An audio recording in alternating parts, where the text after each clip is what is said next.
Today is I preach an annual message for those who don't always have the easiest time during this season of the year. Amen.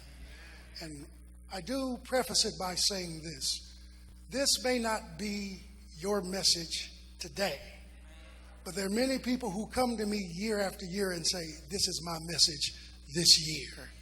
And so just put it up, because I guarantee you at some point in your life, you will need this kind of message. Please let those in at the door. Call your attention to 1 Samuel 21 through 18. We will read only one verse. And your homework assignment is that when you go home today, read 1 Samuel 21 through 17 so you can slide into 18. But I will give you the best synopsis that I can for the sake of time. I want to talk about confronting the empty seats when these seasons are hard to grasp. Confronting the empty seats when these seasons are hard to grasp.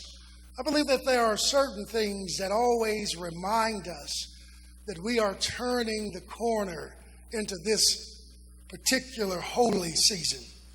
Brothers and sisters, for those of us who are children of certain decades, the cartoon, the Peanuts, always provided us with an awareness when the seasons were coming. There was the Great Pumpkin Scaper.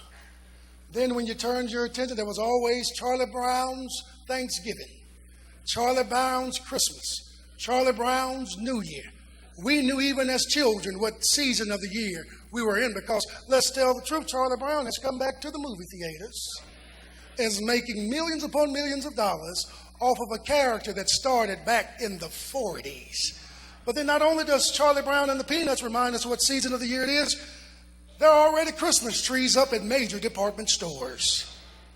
Can't even get to the turkey without already seeing the trees.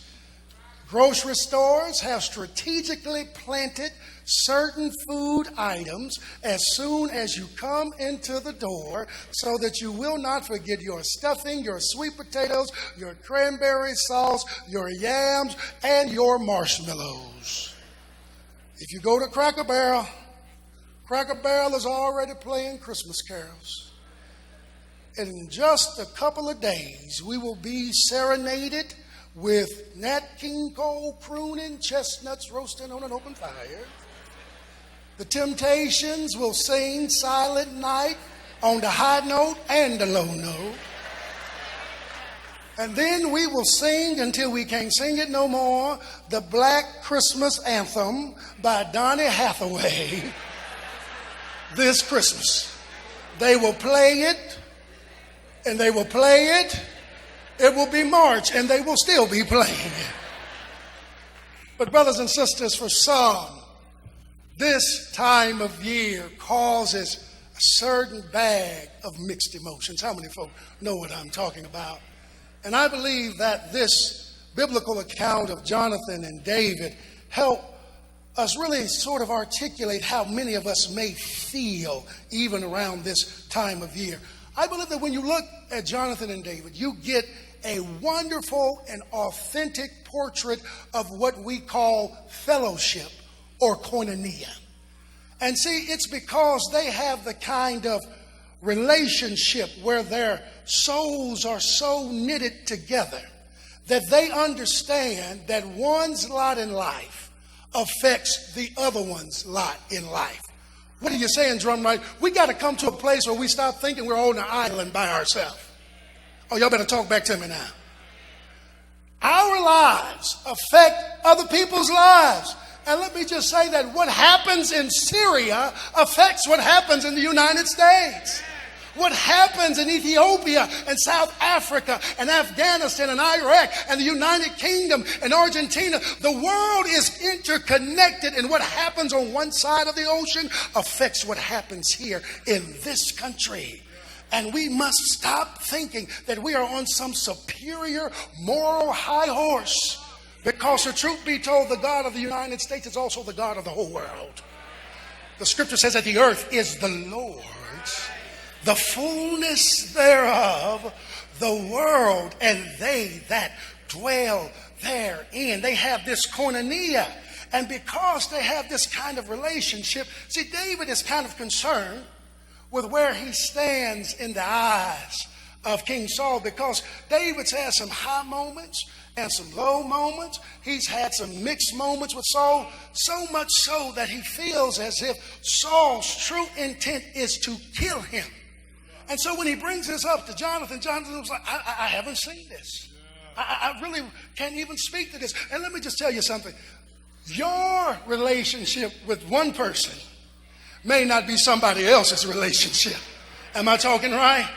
That's why when they ask you, do you want to go to lunch with so-and-so? They might just have to say no. Because see, them and so-and-so might be oil and water. How many folk know what I'm doing? Y'all better talk back to me now.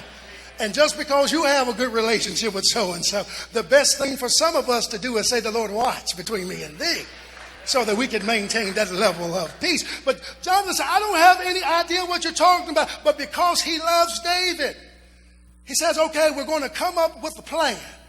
And the plan is that David says, if you will permit me to go away and just tell your daddy I've gone for a religious or spiritual reason.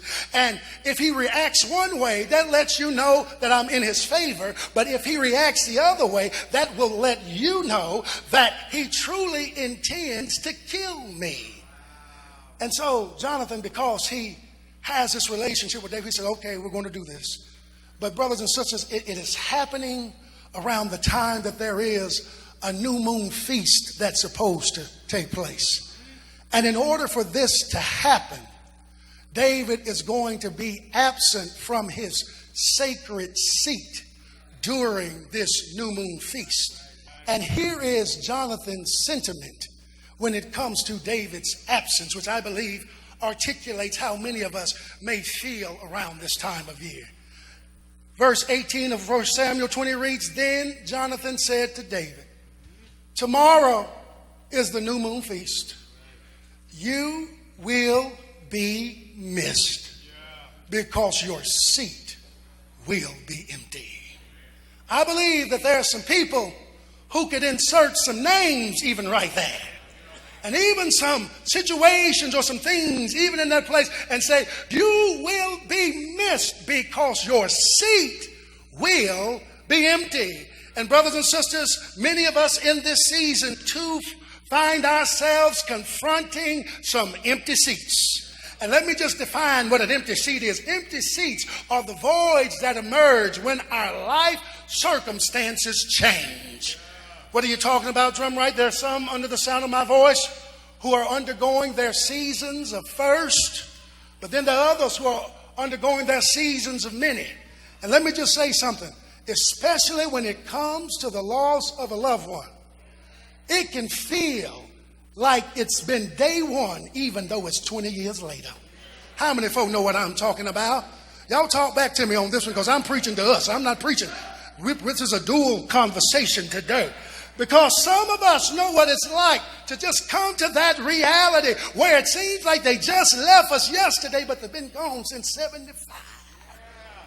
But brothers and sisters, some, because they're grieving the loss of persons. And let me tell you, sometimes the loss of persons is pronounced because, think about it, some of the people that are gone were the ones that cooked all the food. And here you are, your sister, your brother, trying to fix dressing, done burnt 2 turkeys. Y'all know I'm talking right in the church. Y'all ain't been able to get that cake right since mama went on to be with the Lord. Put too much butter, it just burnt up in the stove, amen. But it's a grief over the loss of persons, because it's hard. Y'all talk back now. It's hard when you have to go through these family traditions and then look in places where so-and-so used to sit and where so-and-so used to stand, to think about the one that led the family prayer. And brothers and sisters, sometimes it's just hard to cope with. Then some of us are grieving the loss of resources. Maybe this season, the empty chair for you is the fact that you lost a job, which now impedes your ability to do the things that you used to do. Those things that you enjoy doing to bring smile to people's face, because the loss of job now means the loss of finance. Somebody knows about the loss of finance when your economy shifts. And sometimes it shifts not because you lost a job. Sometimes it has shifted because you have retired. And what you used to get, Social Security don't make you as social as you thought. Y'all better talk back to me in this church. And y'all better be sure you vote, because there's some folks that are trying to take away social from the security. Some are grieving the loss of health and ability. That there are transitions in the body that now hinder your ability to go and to be as forward moving as you used to be. I tell folk, I can tell you when it's going to rain. It's not because I'm watching Channel 4 News or Channel 5 News. It's because I have my own barometer called a knee. How many folk know what I'm talking about? And when that knee starts speaking in tongues, the interpretation is it's gonna rain. Y'all, somebody knows what I'm talking about over in this section right here. You're just not able to do the things that you used to do. There is a desire, but just because you have the desire, you don't always have the same ability. But then some of us are just going through life stuff. Somebody knows about life stuff. They got you on the schedule to work every major holiday. So instead of going to Chicago, you'll be right here in Nashville. And you don't really know anybody in Nashville. So now there is an issue of presence. You may be spending more time by yourself than what you really wanted to be. There's somebody in here now who's going through relationship dissolution. So where the children used to come with the whole family, now it's this time to go with mama or this time to go with dad. And so now you're confronted with a decision to make on what you're going to do that you never had to make before. Is there anybody in here who knows about some empty seats? And brothers and sisters, I believe that our goal today is to healthily address our empty seats with this particular aim, so that we can find strategies to get through this season as best as we can. Brothers and sisters, firstly, write this down. I want you to write it in all capital letters. If we're going to healthily confront our empty seats, the first thing we must do is to confront our reality. In fact, look at your neighbor and just encourage him. Tell him you must confront your reality. Let me tell you why it's important. When you read Job 1, beginning at verse 20, it says, "At this Job got up, tore his robe, and shaved his head. Then he fell to the ground in worship and said, 'Naked I came from my mother's womb, and naked I will depart. The Lord gave, and the Lord has taken away. May the name of the Lord be praised.'" When you read that account, you know that Job lost his stuff. He lost his crop. He lost his cattle. But then all of a sudden, he loses his children. And Job reminds us right here, even when he shaves his head, that is an ancient sign of mourning. He reminds us that you don't have to go around acting like you don't hurt. You don't have to go around acting like you don't have pain. Job confronts his reality, because sometimes you just have to call it what it is. It hurts. How many folk know what I'm talking about? But even in confronting your reality, write these things down quickly. Don't make everybody else miserable. Oh, I know I'm talking right in here. There's some of us who get mad. I used to be like that. If everybody else wasn't crying, what's wrong with y'all? Y'all cry. Don't get mad at everybody else just because they're not reacting the way you react. It doesn't mean it doesn't bother them. They just don't handle things the same way. But some of us feel as though everybody has to be in the same muck and mire that we're in. That's not human existence. Some of us deal with things differently. Don't make everybody else suffer. In fact, if you need to go sit in a corner, go sit in a corner by yourself. Have your personal pity party, but I guarantee you'll get hungry after a while. Especially when you realize cousin so-and-so showed up and has fixed 10 to-go plates already. You come on out there. I know I'm talking right in here. Brothers and sisters, God gives us a right to have our moment. The scripture says in and of us that there is a time and a season for everything. God gives you a right to have your moment, but do not build a brick house there, which means that you just worship in your moment. Build you some stick houses so that you can pick up the sticks and keep moving. Many of us know in this church when Bishop passed away, we coined a term that was called grieve on the move. We were not going to act like we were not hurt. We were not going to pretend like we were happy when we weren't, but we knew that we had to keep moving forward. But we hollered sometime, we kept moving. We cried some Sundays, we kept moving, because the truth be told, sometimes you just got to grieve on the move to keep your body in motion. And brothers and sisters, let me tell you, sometimes you will holler, sometimes you will cry, but then just clap your hands after you get through. Find something positive to say, because the truth be told, if you're going to confront your reality, learn how to speak life over yourself. Don't wait for the phone to ring. Don't wait for somebody else to tell you. You tell yourself what you need to hear. You do like David and encourage your own self in the Lord, because sometimes the person who's going to be your best motivator is the one looking back at you in the mirror. But also, as you confront your reality, saints of God, learn how to laugh. Because I believe there's even beauty when you can laugh when tears are strolling down your face. Because I believe that in certain seasons of life, laughter serves notice on the devil to let the enemy know you might thought you won this thing, but you really didn't. Is there anybody who's ever learned how to laugh and cry at the same time? And sometimes that is the very thing that gives you the momentum to keep pushing forward, because sometimes the laughter sparks something in your spirit that reassures you that everything is going to be all right. Don't put no drama on. Put on Aunt Esther from Fred Sanford and listen to her call Fred the heathenist foul Philistine, because even if you just look at her, you start laughing. How many folk know what I'm talking about?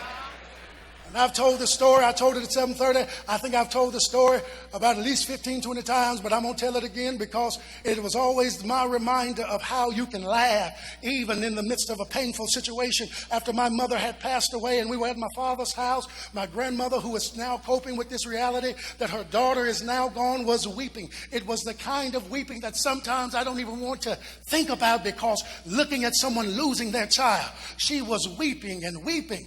There was no food in the house. And so I said, I'm going to go to Popeyes, because you know that's what black folk do when folk die. We go to the various chicken restaurants. And I said, I'm going to go to get something to eat. And I said, anybody want something? And my grandmother, who is weeping, comes out of her weeping and says, bring me back a breast and a wing. And goes right back into weeping.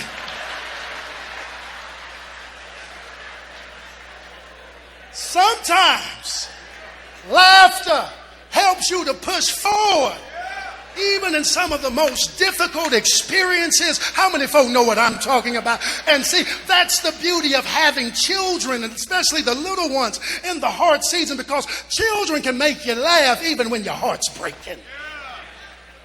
Confront your reality. Let me move quickly. Write this down. This is for those who are confronting the empty seat of resources. Resist competitive living. Let me say it one more time. Resist competitive living. Brothers and sisters, this is the time of year where people begin to engage in a level of competitive living, trying to give this, trying to give that. Brothers and sisters, we've got to get to the place, if we're going to confront that empty seat of resources healthily, where we resist competitive living. And I believe it means you got to launch Operation Scale Down. Maybe you can't have all 36 dishes on the table.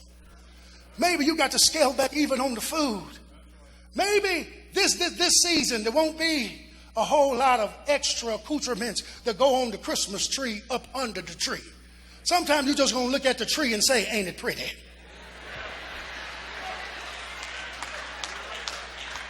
And then some of us, You know, because even the Lord had to quicken my spirit. Some of us got to stop being so high and mighty, thinking that we can't eat nothing generic. I know you like Fruit Loops, but these fruit rings. How many folk know what I'm talking about?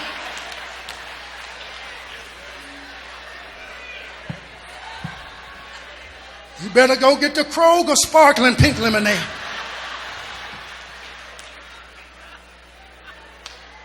Because 69 cents makes a difference from $3.15. Especially, oh, y'all better talk to me now. That means you got to learn how to say no. Somebody say no. No. There is nothing wrong with living within your means. There is absolutely nothing wrong with living within your means. Because, see, let me tell you something. When you live within your means, it means you develop an appreciation of who and what you have. See, some of us, let's just tell the truth. Some of us didn't necessarily appreciate who we had in the kind of way that we should have until the seat was empty. Oh, I know I'm talking right in here. And then there's some of us who never appreciated what we had in its fullness until we couldn't get it or we had to let it go. But see, brothers and sisters, I believe we need to do like Paul and get his mentality in Philippians 4:11 when he says, I'm not saying this because I'm in need. He said, for I have learned. Oh, y'all better talk to me now. He said, I've learned to be content whatever the circumstances. But see, here's the key. He said, I learned. And the problem with some of us, we hadn't learned the lesson yet. But you keep on living, you'll learn it sooner or later. He said, I know what it is to be in need. I know what it is to have plenty. I've learned the secret of being content in any and every situation. Because see, let me tell you, this kind of contentment can only come when you do an inventory of what you have. Oh, because see, you may not have a lot of money this season, but thank God that you got a roof over your head. See, I believe some of the problem, saints, is that we don't tell the children the truth. Because somebody said the children not going to understand. Now, yes, they will. If you tell them, would you rather have a roof over your head than to be on the sidewalk playing with a game? This year, the blessing is having running water. Uh-oh. Y'all ain't talking back to me now. This year, the blessing is when it got 20 degrees last night. Being able to click on the heat. So see, let me just tell the truth. Young people, let me tell you something. Some of your parents and grandparents may never tell you, but many of them were not used to getting a whole lot of gifts. How many folk know what I'm talking about? Some of them came from a generation where the gift was a brown bag that had some mints, some nuts, and some fruit in it, and it might have a pair of gloves and some. How many folk know what I'm talking about? And then if they did get gifts, a lot of them got family gifts where they got 2 pair of skates, and all 6 siblings had to share 2 pair of skates, whether they fit your foot or not.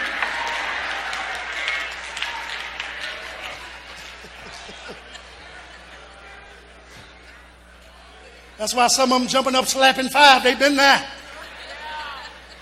Do an inventory of what you have. Because when you do an inventory of what you have, something happens to you on the inside. And the thing you really thought meant so much really won't mean so much to you at all. Let me just move on to the end. This is the last one today. If you're going to confront the empty seats in your life during this season, do something fresh and new. Let me just read what the prophet Isaiah says about this ability to be in newness and freshness. Isaiah 42:9. See, the former things have taken place, and new things I declare. Before they spring into being, I announce them to you. That we serve a God who is the God of then and now. See, God never calls us to abandon where we've come from and who helped bring us over and who helped bring us through. But God also says that I will give birth to some new things even as you move forward. And see, that means, brothers and sisters, write this down. We have to create new memories while incorporating the old. Saints of God, let me just say this to those who are assigned as the cake makers and the pie makers in the family. Write down the recipe before the Lord call you home.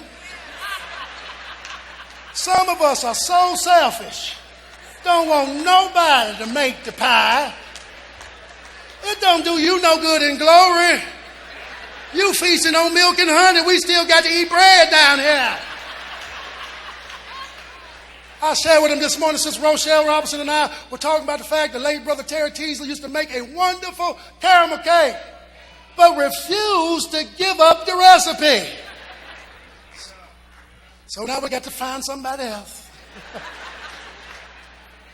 But create new memories while incorporating the old ones, because there is beauty when you can marry both new and old together. And I believe that it helps to give God glory even as a family unit. Establish some new traditions. You know, there's nothing wrong with letting the children get up and tell what they're thankful for, or letting them speak to Jesus and what he means for the Advent season. Incorporate the children so they know that it is more than just about stuff. And then let me just put this in your spirit. Make ministry a priority. Serve somebody who is less fortunate than yourself. Samaritan Ministry will be serving those who are hungry on Thanksgiving. Before you go and have the big family feast, if you have opportunity, go and serve somebody else who's sure enough in need. And I guarantee you it will help you to appreciate everything that you have and everything that God will give you. Add a new dish to the table. Amen. Maybe if you the one that can't cook, maybe you don't need to add a new dish. You add a soda or some punch. But be creative. And the saints of God, the last thing today. Get you a new song for the season. What are you talking about? See, maybe before everybody gets to the table, maybe the family needs to start a new tradition of having a mini worship service. Doesn't have to be long, because see, I believe there's a beauty when the generations get together and start reflecting on how good God has been. That's why I tell folk, you just can't have church ministry that's centered around one age demographic. God is a God of all ages. And I believe that when you get the family together and you start letting old Uncle so-and-so talk about how good God has been, and then he begins to thank God for letting his golden moments roll on just a little while longer. See, something starts to happen when he starts talking about the God who brought the family a mighty long way. And then when you start thinking about when mama died and God kept the family together. Then daddy passed away, but God kept the family together. While other folks were falling apart, it seemed like your family came closer together. See, what ends up happening, one fire will give birth to another fire. And you start thinking about just how far God has brought you from. And you start thinking about the God who has kept you through dangers. I feel my own help coming. Through seen and unseen dangers. And you start reminiscing over how God took the very little that you had in your childhood and breathed on the little, and the little fed 16 children and also fed the neighbors who came over to the house. And then sometimes in that little worship service, let one of the old members throw out a song and they'll begin to sing Trouble in My Way. I had to cry sometimes, but when it gets good to them, the other member will say, I laid away awake at night. And then the other family member will say, that's all right. Because then when it gets really good to you, everybody will say, Jesus will fix it after a while. Somebody knows what I'm talking about. And then just maybe one of the young people will catch hold to what's going on and start singing. Every praise is to our God. Every word of worship with one accord. Every praise. But I guarantee you, if you get into God's presence, the whole family will begin to worship the Lord. How many folk know what I'm talking about? See,